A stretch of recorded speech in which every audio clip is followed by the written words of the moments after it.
Welcome to Night Whispers, where nightmares find a voice and the past refuses to stay silent.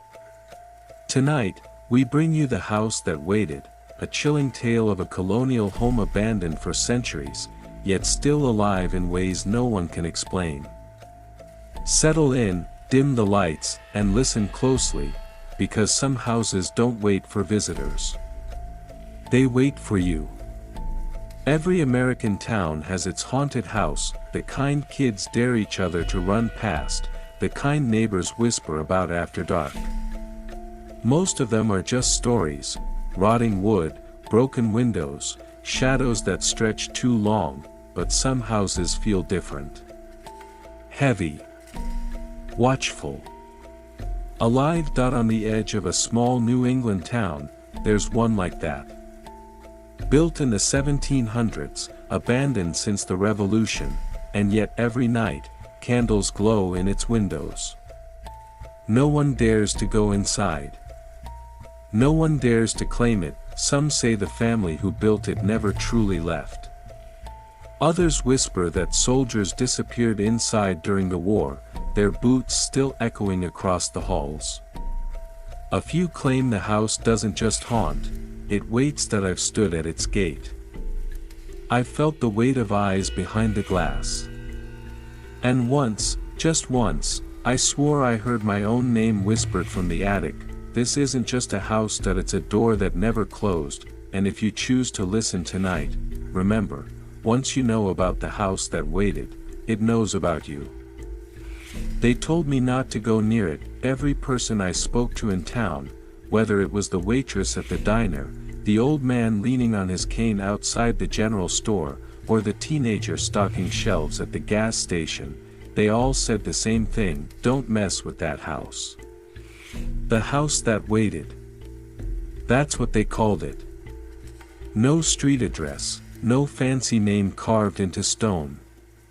Just that, the house that waited. It sat at the edge of town, where the paved road turned to gravel, and the gravel eventually gave up and dissolved into dirt. At first glance, it looked like any other colonial ruin: white paint peeled gray, shutters hanging by a single rusted hinge, roof sagging under the weight of years. But the locals swore it wasn't falling apart at all.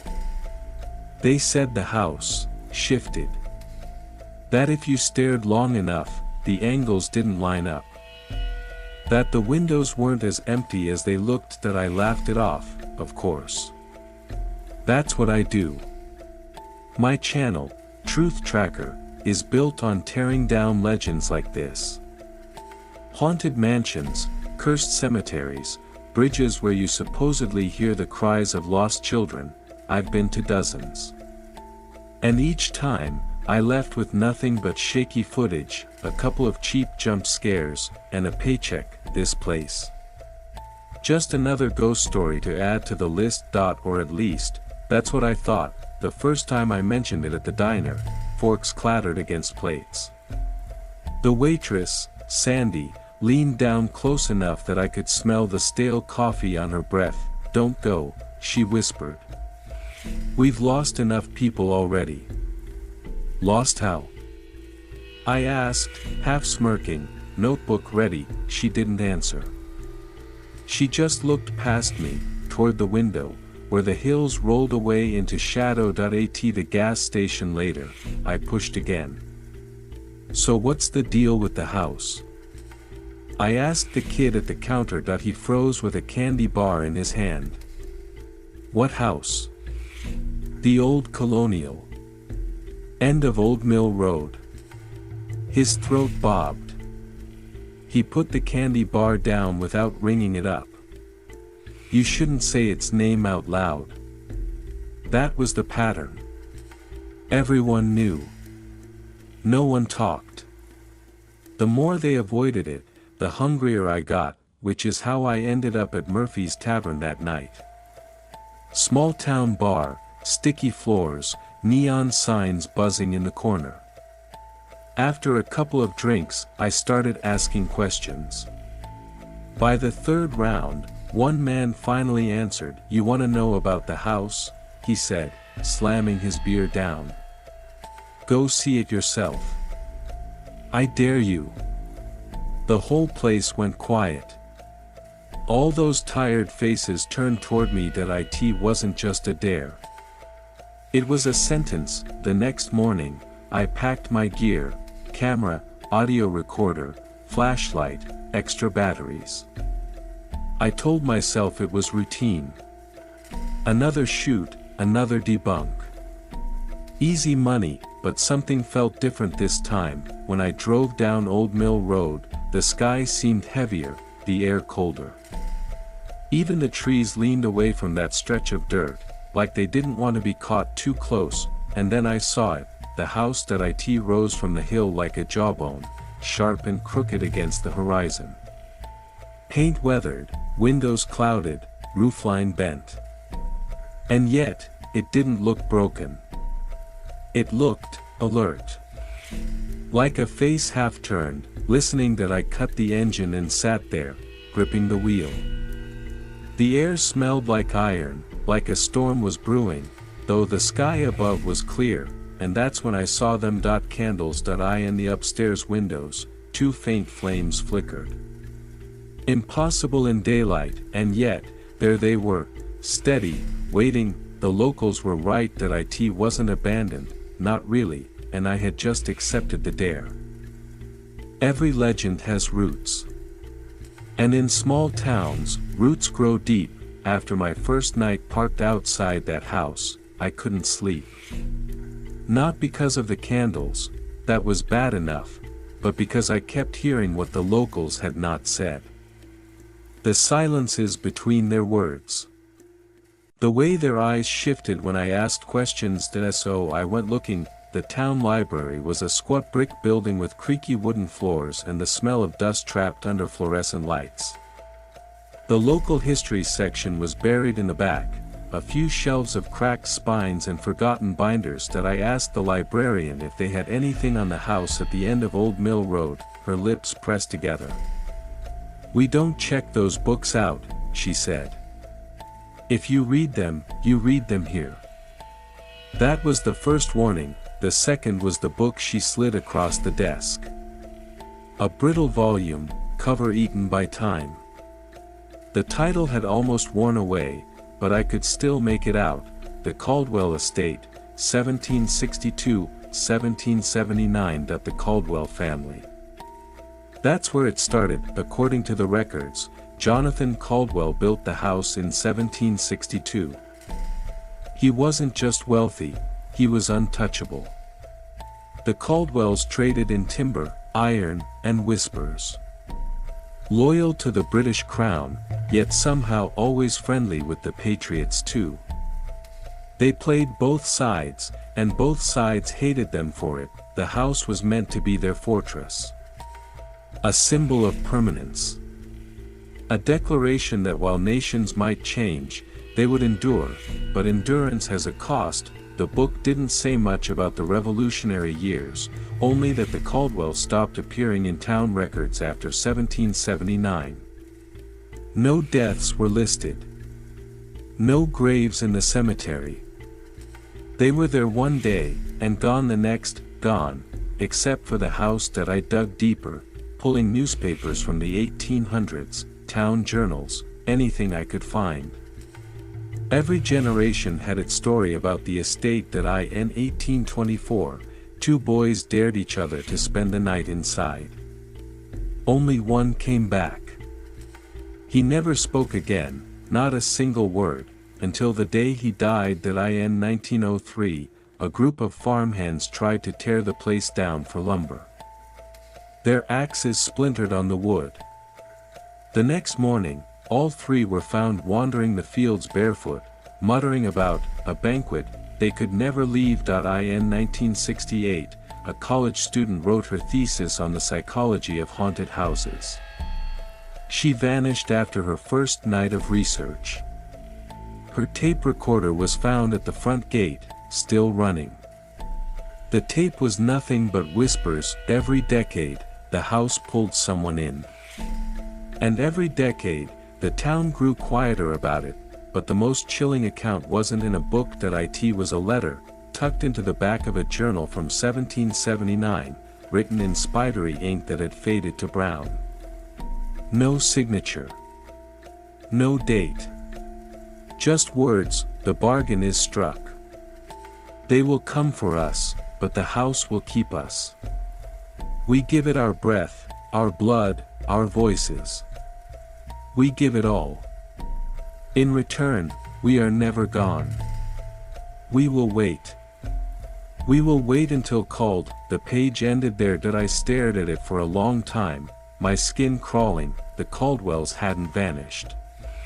They had given themselves to the house, and the house had been waiting ever since. By the time I left the library, the sun was low, bleeding red across the horizon. I drove past Old Mill Road again, not planning to stop. But the house caught me. The shutters didn't look broken anymore. The windows didn't seem clouded. And for the briefest second, I thought I saw movement inside, figures at the table, frozen mid-conversation. I blinked. Empty windows. Silence, but the candles were there again, always the candles, and for the first time, I wondered if the dare wasn't mine at all. Maybe it was theirs, maybe the house had been waiting for me. By the third night, I couldn't resist anymore. The house had taken root in my mind. No matter where I went in town, the diner, the library, even the motel room with its humming air conditioner, I felt it pressing against me, heavy as a tide. So I drove back down Old Mill Road, the gravel crunched beneath my tires, the trees leaning like witnesses. When the headlights finally swept across the house, I stopped breathing. It looked different. The sagging roof wasn't sagging anymore. The shutters weren't hanging loose. The whole structure seemed sharper, more defined, as though it had been rebuilt overnight. And those candles, still there, flickering in the upstairs windows, burning with no smoke, no source. I stepped out of the car. The air was colder than it should have been. Summer night, but my breath came out pale in the dark. My camera blinked red as I hit record. "This is day 3 of the Caldwell estate investigation," I whispered into the lens. "Locals claim the house is haunted, abandoned for over 200 years. But tonight, I'm going inside." The gate loomed ahead, iron twisted with rust. I pushed. It groaned open like it hadn't been touched in decades. Weeds curled around the path, but not a single one grew higher than my knees. As if something trimmed them. As if the house kept its own yard. The closer I walked, the heavier the air grew. It felt like stepping into water, my chest tight, my heartbeat muffled. When I reached the porch, the boards creaked, not beneath my weight, but ahead of me. As though someone else had just stepped across them. "Hello." My voice cracked against the silence. No answer, only the door. It stood tall, black paint faded to charcoal, brass handle green with age. But when I wrapped my hand around it, warm, not just warm. Alive, the door swung open before I pulled. Inside, the air was thick. Not with dust, not with mildew, but with something else, something heavy, damp, like breath that never left the room. My flashlight beam cut across the foyer. Staircase to the left, hall to the right, portraits lining the walls. The faces in them were sharp, too sharp for paintings that should have cracked and faded long ago. Their eyes gleamed in the light. "Okay," I muttered for the camera, though my throat was tight. Entering now. First impressions, the place is in better condition than expected. No signs of collapse, minimal dust. The words felt wrong. Rehearsed. Like they weren't mine. A sound broke the silence. Step. Step. Step. Boots, heavy, pacing the stairs. I spun, flashlight beam slashing up the staircase. Empty. The sound stopped. When I lowered the light, my camera screen glitched. For a half second, the foyer wasn't empty. It was full. Men in red coats, muskets slung across their backs, shadows flickering like candlelight across their faces. Then, gone, static hissed in my headphones, and beneath it, my name whispered. From above that I should have left then, any sane person would have, but the thing about sanity is, once you step into a place like this, it doesn't belong to you anymore. That I climbed the stairs, each step groaned, not under my weight, but alongside it, as if others were climbing too. The air grew tighter. My ears rang, not from silence, but from a silence so loud it had a pulse. At the top of the stairs, a hallway stretched long and narrow. Doors on both sides. Most were closed. One at the end stood ajar. The whispers led there, soft, insistent, curling into my name. That I walked. My flashlight flickered. My camera buzzed. The floorboards bowed beneath me, not sinking but bending, like something beneath the wood was breathing. When I reached the open door, I froze. That it was a bedroom. Four-poster bed, curtains tattered but still hanging. A wardrobe in the corner. And on the dresser, a candle, lit, burning steady, though there was no wick. No flame. Only light. That I raised the camera, hands trembling, and in the lens, I saw her. A woman in colonial dress, standing by the bed, her face hidden in shadow. She didn't move.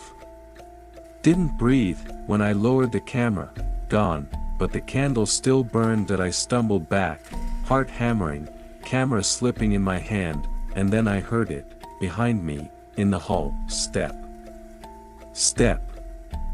Step, but not just one set, dozens, marching, coming closer. The portraits on the walls seemed to lean, eyes glittering in the dark. My flashlight sputtered. The house wasn't abandoned. That it was awake, and I was no longer alone. I thought I was moving toward the stairs. That I wasn't. When I turned from that bedroom, the hall wasn't the same. The doors were gone. The portraits were gone. Even the candlelight had vanished. The corridor stretched on and on, swallowing itself in shadow. That I raised the camera. Static swallowed the frame. The battery, which had been at 80%, blinked red. Not possible, I whispered. The air shifted. Heavy. Wet. Like being dragged beneath a wave, and then the first door appeared. That it creaked open on its own. Inside, a dining room. Long oak table, draped in velvet. Silver goblets polished to a shine. Candles lined the center, burning steady without flame, the same impossible light as before. Chairs were pulled back. All but one. At the far end of the table sat a man in a red coat. His head was bowed. His hands rested on the wood, fingers tapping slowly, rhythmically. That I couldn't breathe. Couldn't speak. The tapping stopped, and his head snapped up. His face, gray, hollow, eyes burned black. That I dropped the camera. The chair scraped back, though he hadn't moved, and when I blinked, the room was gone. That I was standing in another hall. Shorter. Narrower. This one smelled of rot. The wallpaper peeled in strips, curling like skin. The floor groaned under invisible weight. Something followed me, not footsteps. Breathing, low, rattling, close to my ear. That I turned. Nothing, but when I lifted the flashlight, I saw the shadows stretch wrong. Mine was short, shaking.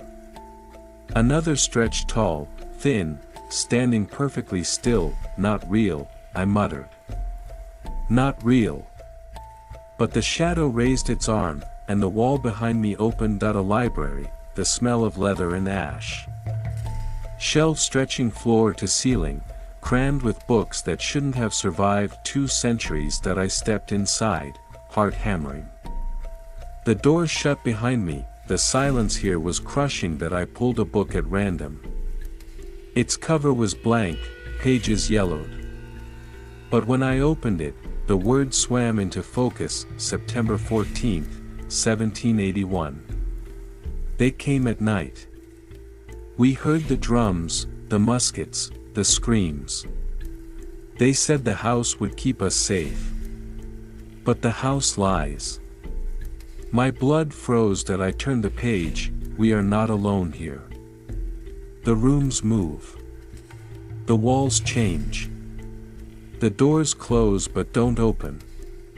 The house feeds. I slammed it shut, and that's when every book in the room screamed, not pages turning, screamed. Human voices, shrill and endless, rising from the shelves. The sound shook the floor. Shook my bones that I dropped the book and ran. The hall twisted around me.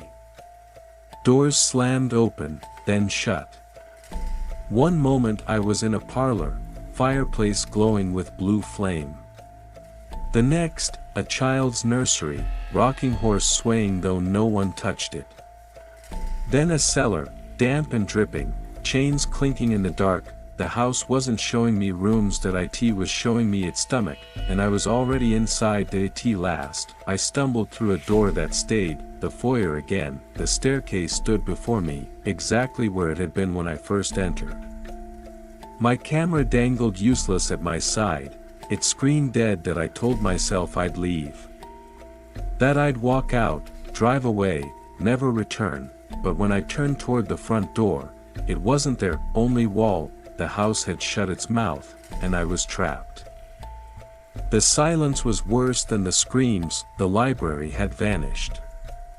The twisting halls were gone. Now I stood in the foyer again, but the air felt heavier, thicker, as though it remembered every step I had taken. And then the voices began, not whispers. Not screams, familiar, too familiar. Hey, my father's voice said, calm and steady, like it had been on the night he died. Don't stay out too late, alright? I froze that it wasn't possible. He'd been gone for 15 years, the house knew. The voice came again, this time from the top of the stairs. Dinner's getting cold. The sound wrapped around me, curling like smoke. My chest tightened that I forced myself to lift the flashlight, to shine it up the staircase. Empty, but the boards shifted under invisible weight. Step by step, as though someone was walking down toward me, that I stumbled back, nearly tripping over the warped floor. My heart slammed against my ribs, but I couldn't move. I needed to hear it again, and I did, only this time, it wasn't my father. It was my mother. A lullaby, soft, broken.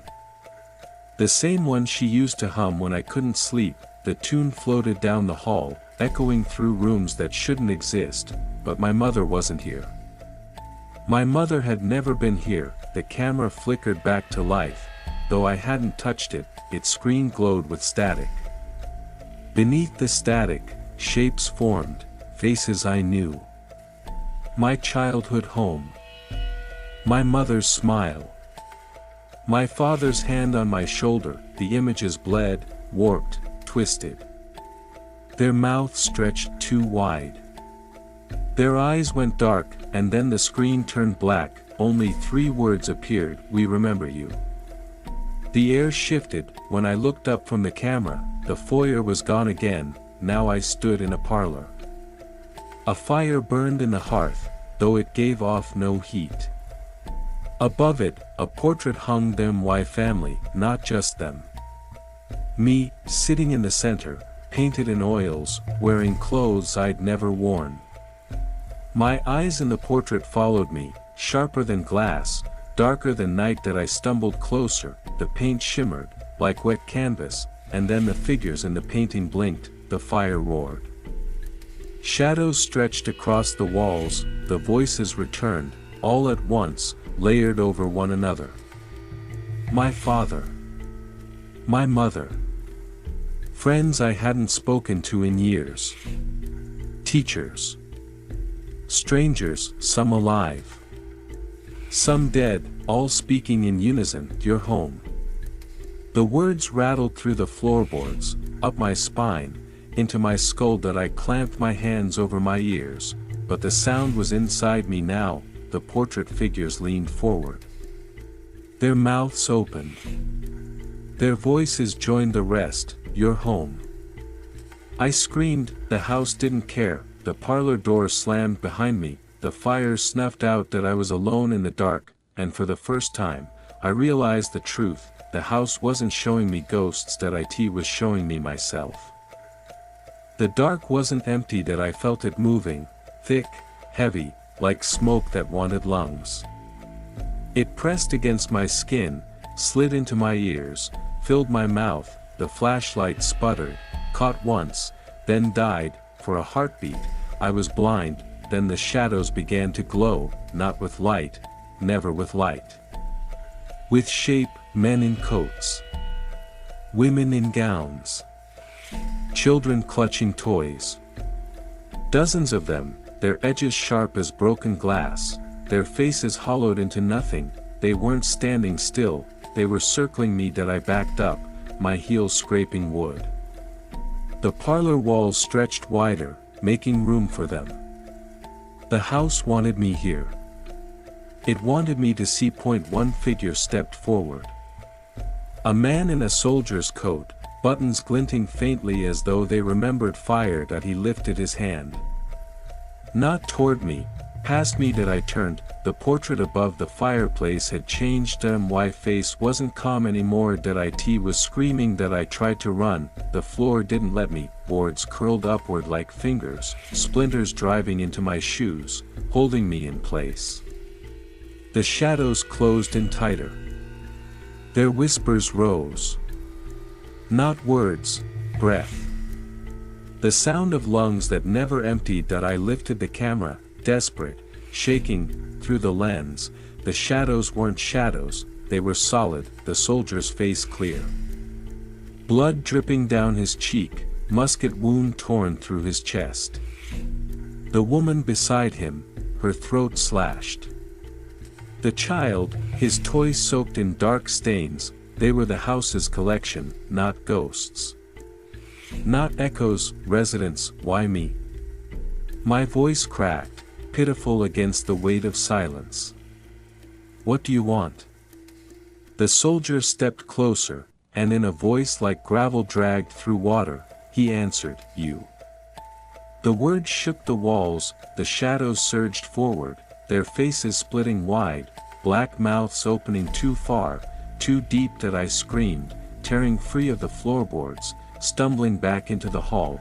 But the hall wasn't empty. That it was filled. The shadows spilled from every doorway, marching in silence, their hollow eyes locked on me. The house wasn't haunted. That it was hungry, and it had been waiting a long time. That I ran. Every step pounded against a floor that bent, shifted, rearranged itself. One moment I was in a nursery, the rocking horse creaking wildly on its own. The next, a cellar, chains rattling. The next, a ballroom, chandeliers swaying. Though there was no music, the shadows followed through every room, and no matter how far I ran, the portrait of myself was always there, watching, screaming, changing, until finally, it smiled. I don't know how long I ran. Minutes. Hours. A lifetime. Every room folded into another. Parlor, cellar, nursery, ballroom, dining hall, each one stitched to the next like a nightmare quilt. The shadows never stopped following, and then, just as suddenly, they stopped. That I stumbled into silence. The room I entered was nothing like the others. No dust, no rot. It was clean. Perfect. That a study, shelves lined with books that gleamed as though they'd been bound yesterday. A fire flickering warmly in the hearth. A desk polished to a shine, and behind the desk, someone waited, not a shadow. A man, tall, dressed in black. His face pale, his eyes sharp, steady. He didn't flicker. He didn't blur. He was real. "Sit," he said. The word wasn't loud. It didn't need to be. It sank into me, heavy as stone. My knees bent before I realized I'd moved. The chair beneath me groaned, too soft, as if it remembered other bodies. The man folded his hands on the desk. "You've seen what the house is," he said, his voice smooth, patient. "You've seen who it keeps. You know what it wants." I swallowed hard, my throat dry. What do you want?" He smiled. "The same thing. Always the same. Company." The fire popped. Sparks curled into the air, but none of them faded. They hung there, glowing, waiting, like tiny eyes. "You have two choices," the man continued. "Leave. Forget. You will wake in your bed tomorrow, alive, whole, convinced this was nothing but a dream. The house will let you go." His smile widened, thin as a blade, "but the memory won't stay buried. Not forever. One day, you'll return. They always return." "And the other choice?" I whispered. His hands spread wide. "Stay." The fire flared. Shadows surged against the walls, pressing close but not crossing into the study. Their whispers hissed, urgent, hungry. "Stay," he said again. "And you will never be alone." My stomach turned cold. The soldier's face. The woman's throat. The child's toy. They weren't ghosts, they were bargains. Each one had chosen or failed to choose. That I shook my head. "No. I won't." The man's eyes darkened, sharp as glass. "You think the house will let you decide? It already has." I bolted from the chair. The door was behind me, closer than it had been before. I grabbed the handle, twisted. It opened. For the first time, it opened, and I ran through. The study vanished. The man's voice followed, calm, certain, echoing through the walls. "You'll be back." The door slammed behind me, and I was in the dark again, but this time, the dark was empty. Or at least, it pretended to be. The door had opened. That I had seen the hallway beyond, and I had my lungs burned, my legs screamed, but I didn't stop until the walls around me softened, until the floor felt solid beneath my feet, until I smelled air that was real, cold night air, heavy with damp earth and trees. That I burst outside. The sky stretched above me, thick with stars.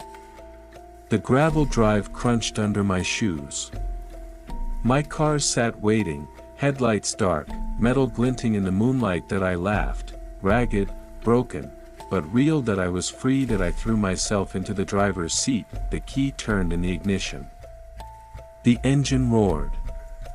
Headlights cut across the yard. The house stood in the beam, silent. Still, its shutters hung loose again, roof sagging, paint peeling. Just as it had before, empty, dead. That I pressed my foot to the gas. Gravel sprayed behind me as I tore down Old Mill Road.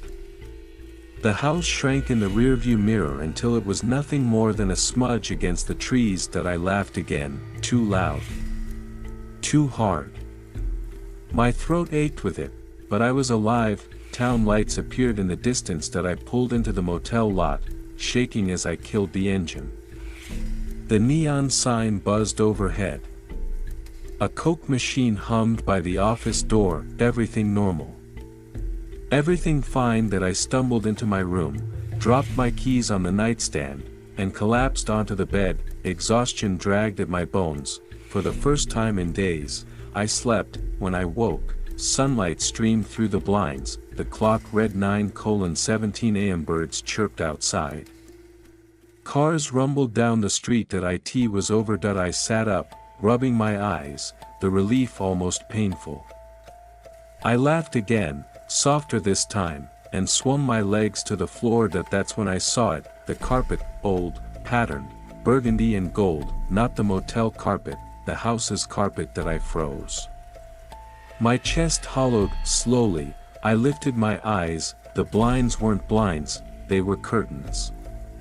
Heavy, moth-eaten, the lamp wasn't a motel lamp. It was a candle, burning without flame. The room wasn't a motel room. It was a bedroom. Four-poster bed. Wardrobe in the corner, the same bedroom where I'd first seen her, the woman in the colonial dress. She stood at the foot of the bed now, closer than before, her face still hidden, and this time, she spoke, "Welcome home." The walls groaned. The floorboards shifted, and I understood that I had never escaped. The house had only shifted its skin. I couldn't breathe, the walls were too close, the air too thick. The woman stood at the foot of the bed, her hands folded neatly in front of her, as though she had been waiting for me all along. When she finally raised her head, the candlelight carved her face into view, eyes black and endless, skin pale as bone. A smile too wide, too calm. She wasn't alive, but she wasn't dead either. She was the house that I stumbled back, my spine pressing against the headboard. "Why me?" I whispered, though my voice cracked, swallowed by the dark. Her smile didn't waver. "Because you came," she said. Her voice was soft, lilting, but beneath it lay something deeper. The creak of floorboards. The slam of doors. The groan of timber shifting in the night. The house was speaking through her. "You knocked," she continued. "You stepped inside. And once you enter," her eyes flickered. Every candle in the room flared at once. "You belong." The shadows filled the corners. They poured from the wardrobe, from beneath the bed, from cracks in the walls. Dozens, hundreds, more than I had ever seen, all the faces I had glimpsed before, the soldier, the woman, the child, crowded around me. Their mouths opened in unison, and they breathed my name, over and over. 1,000 voices, dragging me down. I dropped the camera. It hit the floor, screen flickering, recording everything that I tried to run. The door slammed shut, the window melted into the wall, the room bent inward, the ceiling dropping, the floor rising. The house was closing, folding, wrapping itself around me. The woman stepped closer. "You don't leave," she said, her smile stretched, splitting too far, until her jaw cracked open like a door. "You join."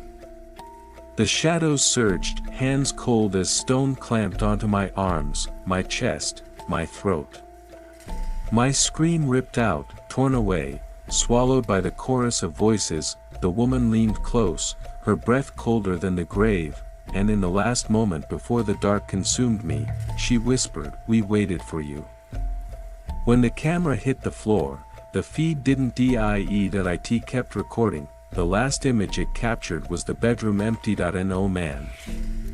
No woman, only the bed, the wardrobe, the candle, burning without flame, and the faint sound of footsteps pacing the halls. New footsteps, mine.